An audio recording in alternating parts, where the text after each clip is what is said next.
और हमने पहले भी इस व्यासपीठ से कहा है और आज फिर कहते हैं, पूर्व में भी कहा था।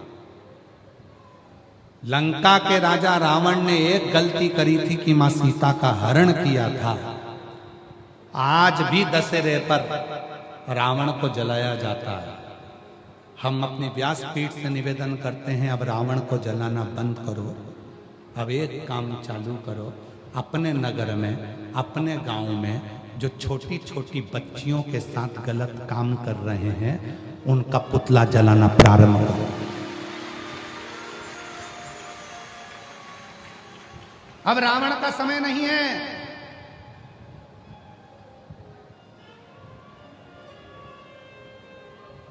छोटी छोटी बच्चियों के साथ गलत करते हो रहा है और अदालत क्या देखती है? जिसने गलत कृत्य करा तो उसकी उम्र कितनी है? छोटी उम्र का है तो छोड़ दिया। वो बच्ची का क्या होगा जिसकी जिंदगी खराब हो गई? वो बच्ची का क्या होगा जिसने प्राण छोड़ दिए? उस बच्ची का क्या होगा जो नाबालिग थी? उस बच्ची का क्या होगा जिसने कुछ सोचा ही नहीं था? उस बच्ची का क्या होगा जिसकी पूरी जिंदगी बर्बाद हो गई और उसको छोड़ दिया गया जो नाबालिग था?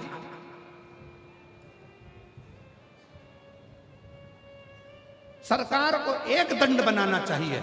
अगर किसी छोटी बच्ची या किसी लड़की के साथ अगर गलत करते होता है तो भरे चौराहे पर गोली मार देना चाहिए।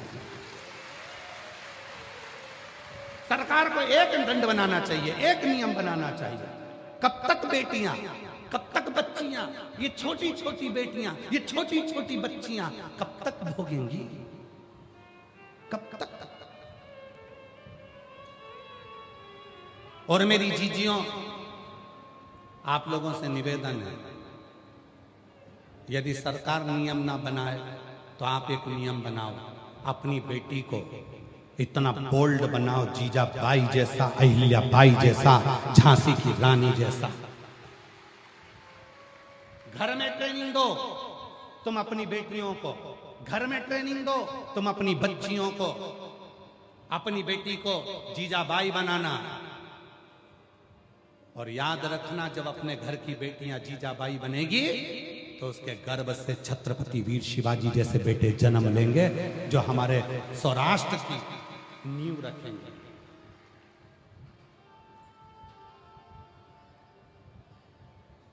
एक हुंकार अपने जीवन में होगी।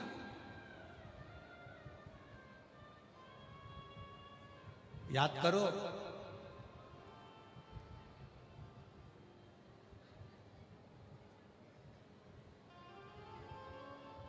महाराष्ट्र की ही धरा के थे बाला साहब ठाकरे। बाला साहिब ठाकरे इसी महाराष्ट्र की भूमि के। एक ऐसा शेर जब गर्जना करता था तो पूरा भारत हिल जाता था। एक ऐसा शेर जो अपनी कुर्सी पर बैठकर बोल देता था, अगर अमरनाथ में तकलीफ आई, अगर अमरनाथ की गुफा की यात्रा में तकलीफ आई तो आगे की यात्रा तुम्हारी बिगाड़ दूंगा। इसलिए तकलीफ ध्यान दो। अपनी बेटियों को वो ज्ञान दीजिए, अपनी बेटियों को वो संस्कार दीजिए कि तुम्हारी बेटी जीजाबाई बने, तुम्हारी बेटी झांसी की रानी बने, तुम्हारी बेटी अहिल्याबाई बने। गलत कृत्य किसी बेटी के साथ ना हो। और एक निवेदन और इस व्यासपीठ से करना चाहूंगा, अगर हमारी वाणी में हम आपसे कह सकते हैं तो इतना जरूर कहेंगे कि अपनी बेटी को जैसे अपनी बेटी मानते हो वैसे ही मोहल्ले में जितनी बेटियां हैं उनको भी बेटी मानो और उसकी भी रक्षा तुम करो। उसकी भी रक्षा तुम करो, कोई दूसरा नहीं। कब तक चिल्लाते रहोगे बचाओ बचाओ बचाओ? कब तक चिल्लाओगे? खुद बचो ना, खुद स्वयं